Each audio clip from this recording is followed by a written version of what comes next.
Madame, Monsieur, c'est un plaisir de vous retrouver à partir de la ville de Troyes dans la Champagne-Ardenne pour un nouveau décryptage de l'actualité internationale. Récemment à Paris, en France, les ministres de la Défense des pays occidentaux engagés dans la lutte contre l'organisation de l'État islamique se sont retrouvés pour faire le point sur les actions engagées jusqu'ici pour combattre les djihadistes.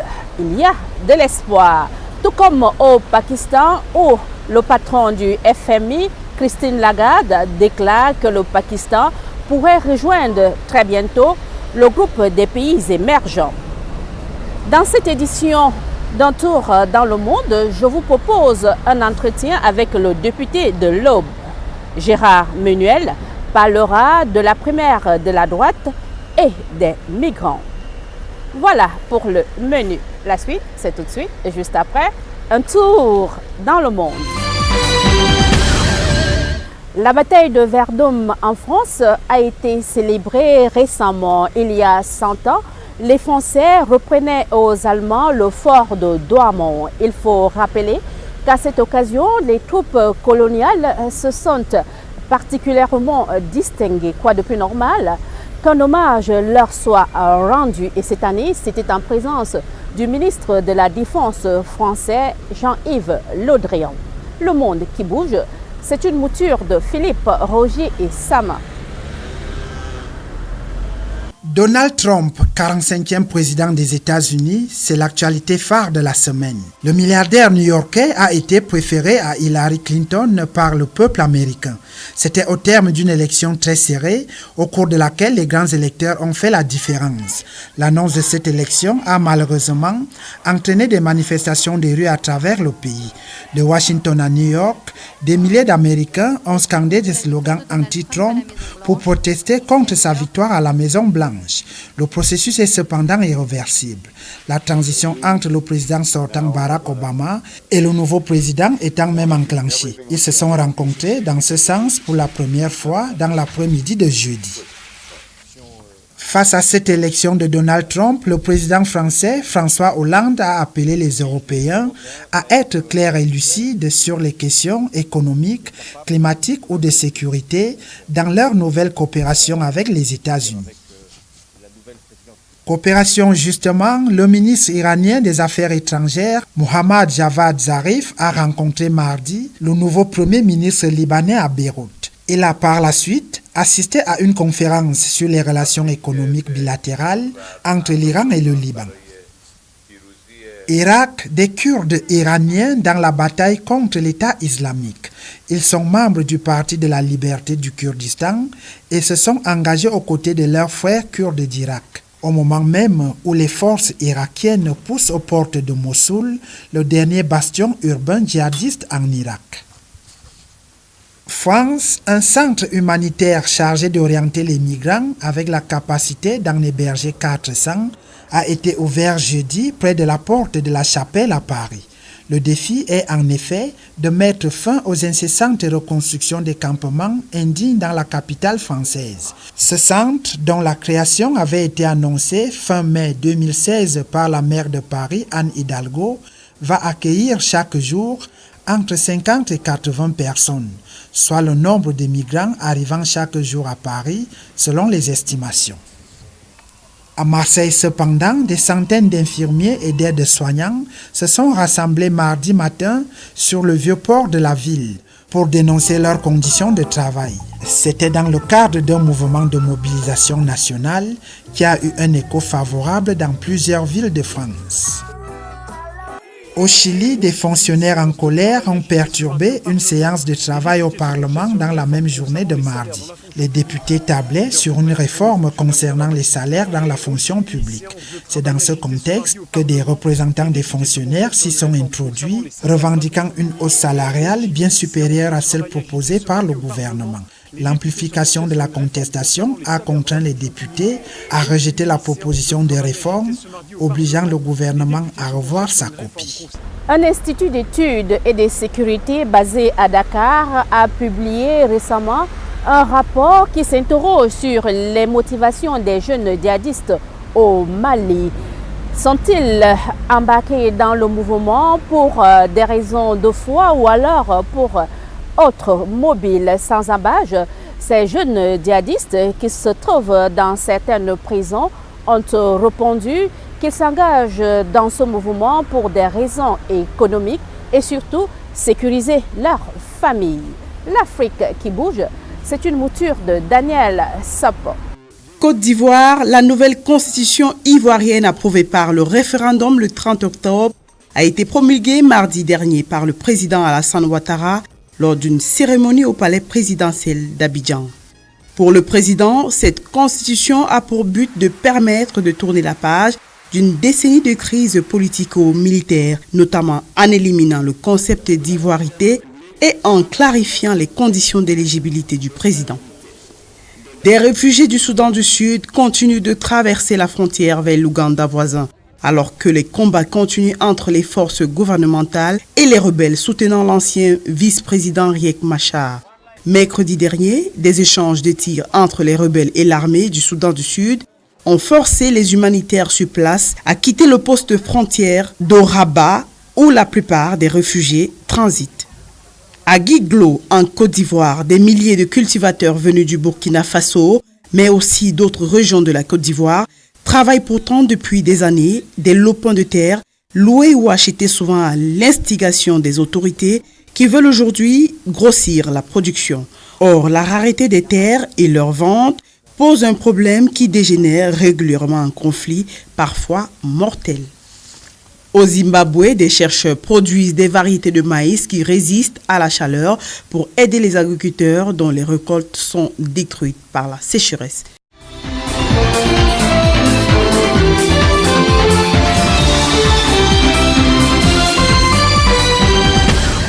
Selon l'Organisation internationale du travail, il y a dans le monde 71 millions de jeunes chômeurs et 156 millions de jeunes travailleurs vivant dans la pauvreté.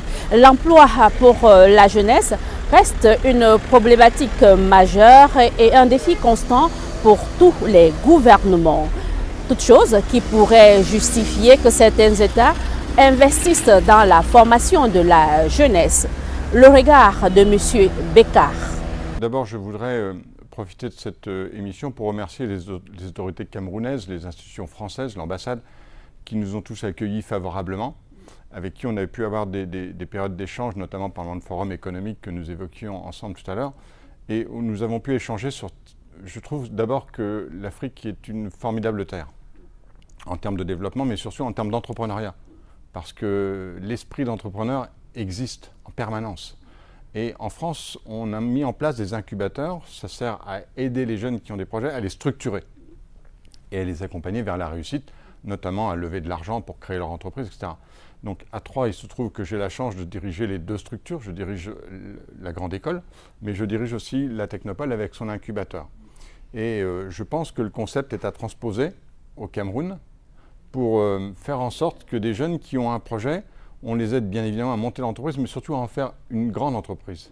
Parce que j'ai senti que c'était un enjeu important pour le Cameroun que de développer des entreprises de taille importante qui, bien évidemment, pourraient aussi exporter. Donc c'est un petit peu cette mécanique d'accompagnement des projets, parce que ce qui fait la qualité d'un projet d'entreprise, c'est d'abord l'idée. Ensuite, c'est le porteur de projet. Et après, c'est la structuration. Et on se rend compte à l'usage que très souvent, ceux qui ont les bonnes idées ne sont pas toujours ceux qui savent le mieux structurer. Donc il faut les accompagner.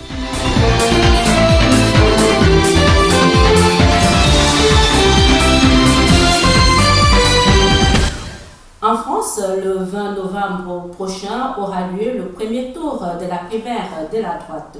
En lice, 7 candidats qui n'hésitent pas à s'apostropher sur leur passé, voire s'invectiver sur leur démêlés judiciaire. Des sondages inquiétants pour les uns, enthousiasmants pour les autres, pour évoquer les sujets brûlants de l'actualité française et surtout pour en savoir un peu plus sur la ville de Troyes dans la Champagne-Ardenne. Je reçois Gérard Menuel. Bonjour. Bonjour. Vous êtes député de l'Aube et vous êtes également premier adjoint de la mairie de Troyes, est-ce bien cela? Tout à fait. Est-ce qu'il y aurait d'autres casquettes que nous avons oubliées et que vous aimeriez bien faire connaître aux téléspectateurs camerounais? Alors, je peux dire aussi que j'ai été, durant de nombreuses années, responsable agricole dans le département et au niveau national. D'accord. Commençons par savoir un peu plus sur la ville de Troyes. Justement, si Troyes m'était comptée par vous, que me diriez-vous? Enfin, Troyes est une ville qui vient des temps anciens, si j'ose exprimer ainsi, du temps d'Attila. C'est autour de Troyes qu'Attila a été repoussé. Troyes a également eu une activité forte au niveau du Moyen-Âge avec les foires internationales qui étaient connues sur toute la région du nord de la France. Et puis ensuite, on a eu une ère de développement avec tout le textile. Il faut dire que Troyes a vécu pendant un siècle et demi, depuis le début du 19e siècle jusque dans les années 80, 1980, a vécu sous l'ère textile avec de nombreux emplois, puisqu'il y a encore une vingtaine d'années, ou 25 ans, Troyes comptait 25 000 emplois dans le textile, et dans les années 80, on en a perdu 1000 par an, et aujourd'hui, il nous reste seulement 5000 emplois dans ce secteur qui a accompagné le développement de la ville de Troyes. Et pour combien d'habitants à Troyes? Aujourd'hui, Troyes compte 60 000 habitants avec une agglomération de 130 000. Et c'est en disant un mot sur les us et coutumes ou alors l'art culinaire à Troyes? L'art culinaire à Troyes, on a aujourd'hui un fabricant d'andouillettes qui fait référence au niveau national, qui emploie 150 personnes sur Troyes et 150 en Bretagne, qui est numéro 1 au niveau national. Et dans tous les restaurants en France, eh bien, on sert la fameuse andouillette 5A, à savoir l'andouillette qui vient de la ville de Troyes. En ce moment en France, il y a une actualité, c'est celle des migrants de Calais. Dites-nous, monsieur le maire, est-ce que la ville de Troyes accueille des migrants? On a accueilli de nombreuses populations dans les années passées à Troyes. Concernant les migrants, il y en a dans les départements de l'Aube, puisque une quarantaine vont arriver dans les prochains jours dans la ville de Arcis-sur-Aube, à 25 km au nord de Troyes, et une trentaine dans la commune de Vendœuvre-sur-Barse, qui est située à 30 km de Troyes plus au sud. En ce moment en France, il y a une actualité sur l'évacuation des migrants dans la ville de Calais. On a comme l'impression que ce sentiment anti-étranger, autant que moi, est de plus en plus grandissant au sein des Français. Il y a une absence de solidarité internationale. L'ensemble des migrants, il y a plusieurs milliers qui vont être répartis dans des centres d'accueil sur toute la France, notamment dans des logements dits HLM qui sont libres, et c'est le cas dans le département de l'Aube, et chaque cas va être regardé individuellement. Il y a ceux qui veulent rejoindre l'Angleterre pour des regroupements familiaux. Il y a donc à engager la discussion avec nos voisins anglais, mais chaque cas va être pris isolément et voir avec chaque personne eh bien, le devenir chez nous ou ailleurs, c'est-à-dire un retour dans le pays ou dans un pays d'accueil selon leur choix. Vous êtes parlementaire, vous êtes donc une force de proposition, mais on entend très peu la voix du Palais Bourbon dans cette gestion de la crise migratoire. Non, je crois que c'est forcer un peu le trait de dire aujourd'hui qu'en France, on n'est pas en capacité d'accueil. C'est historique au niveau de notre pays. Le mouvement migratoire s'est toujours organisé au fil des siècles.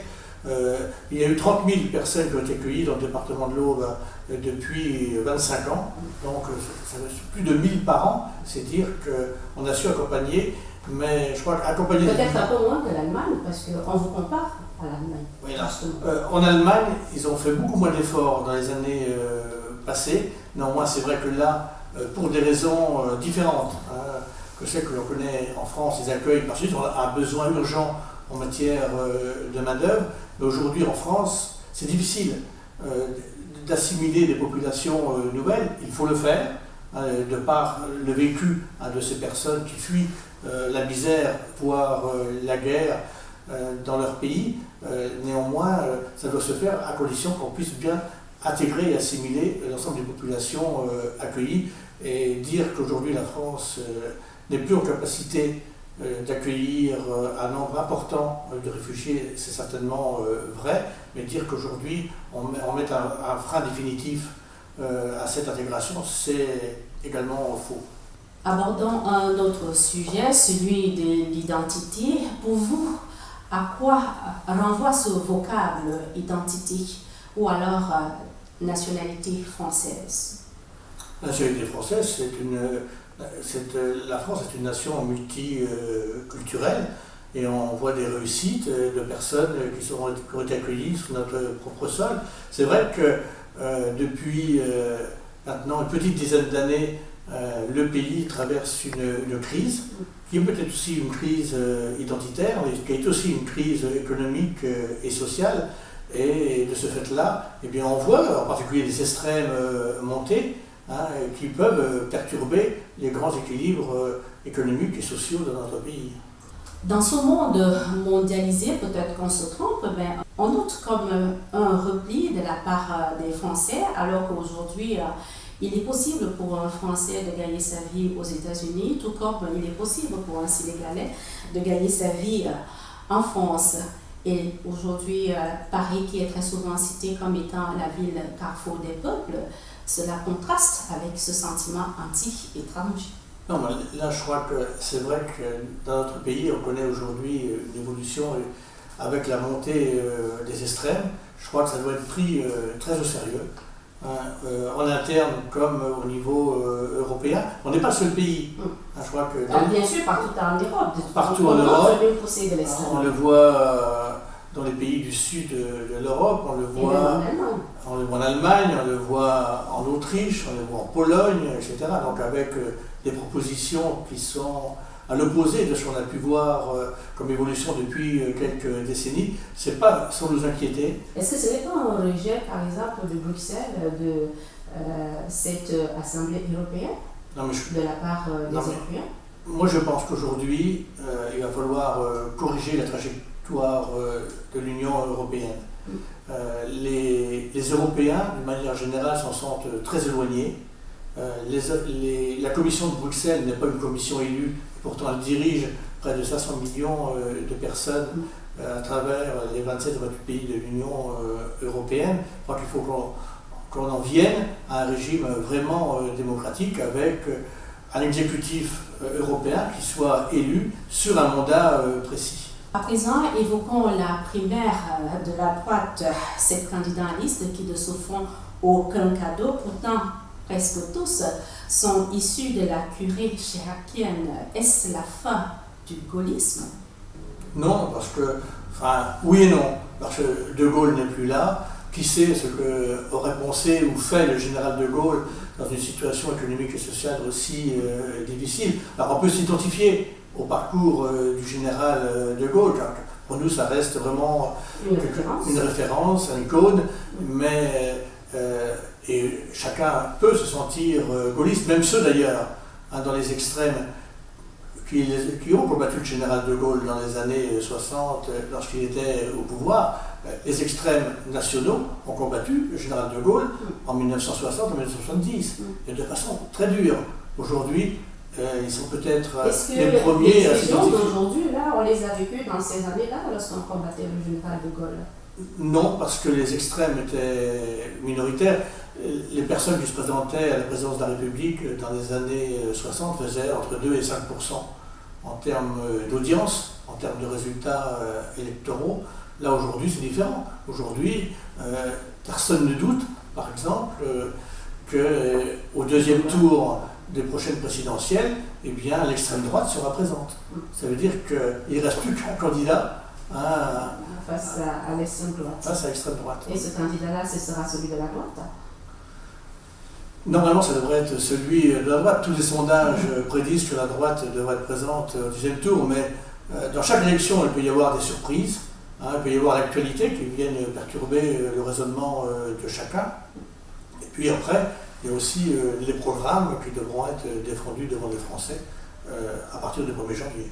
Les ennuis judiciaires de l'ancien président français, Nicolas Sarkozy, pour ne pas le citer, ne font-ils pas de lui un candidat programmé pour être recalé? Non, mais je crois que il y a une petite nuance à avoir. Aujourd'hui, les médias sont en train de choisir leurs candidats. Les médias nationaux, Et ça devient vraiment insupportable. On a vu encore la réaction du journal Nouvel Obs durant le week-end. Je tiens à dire que Nicolas Sarkozy a été souvent mis en examen. Je n'ai jamais condamné, à chaque fois il a bénéficié de non-lieu sur des sujets variés, mais à chaque fois, eh bien, l'instrument judiciaire a compris qu'on ne pouvait rien lui reprocher et ça a toujours débouché sur des non-lieux. Donc, alors, de nouveau, il a été mis en examen il y a maintenant quelques semaines, qu'on laisse la justice faire. Et je rappelle aussi qu'il y a la présomption d'innocence dans toutes les procédures. Vous avez parfaitement raison, vous avez évoqué les médias, cela vous donne l'opportunité de prendre votre opinion sur la presse française aujourd'hui qui nous semble totalement décomplexifiée, qui parle de tout et de rien.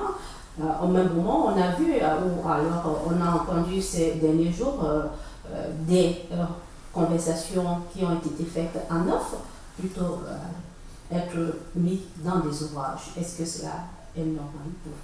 Non, mais moi je crois que ça ne profite pas ni au monde politique, ni au monde des médias, parce qu'aujourd'hui on est à chercher la petite phrase, la sortir de son contexte et en faire un sujet. Et je crois qu'à ce niveau-là, je pense que la presse, ça doit être un référent au niveau de l'information. Après, l'information c'est quelque chose de sérieux.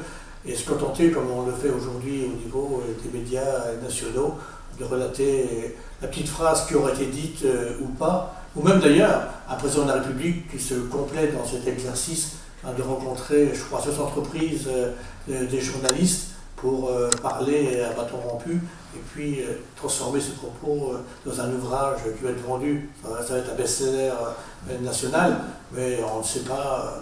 Il y a les propos qui peuvent être tenus en privé. Et puis, il y a une certaine déontologie journalistique à respecter. Nous sommes entièrement d'accord. Les sondages prédisent un second tour, Juppé-Sarkozy, au cas où l'un des candidats de la droite venait à être élu président de la République française. Y aurait-il la possibilité pour ces deux candidats qui se déchirent tant de se réconcilier? Oui, j'en suis persuadé. Les règles du jeu ont été données au départ. Chacun s'est engagé par écrit. Chacun l'a confirmé également durant le premier débat. Je pense que le résultat va s'imposer à tous, y compris à ceux qui ne seront pas qualifiés. Gérard Muniel, vous êtes un rompu de la politique française. Si vous avez à conseiller les politiques africains qui font encore le tout premier pas dans la démocratie à l'occidentale, que le diriez-vous? En toutes circonstances, il faut rester modeste, tracer son sillon le plus droit possible et puis aimer les gens. Je crois que c'est essentiel en politique. Si on n'aime pas les gens, on fait autre chose. Gérard Muniel, merci pour votre disponibilité. Je vous en prie. Un tour dans le monde, point final. Merci à vous de l'avoir regardé. Prenons rendez-vous samedi prochain lorsqu'il sera 12h30 sur la CRTV. D'ici là, je vous souhaite un excellent week-end.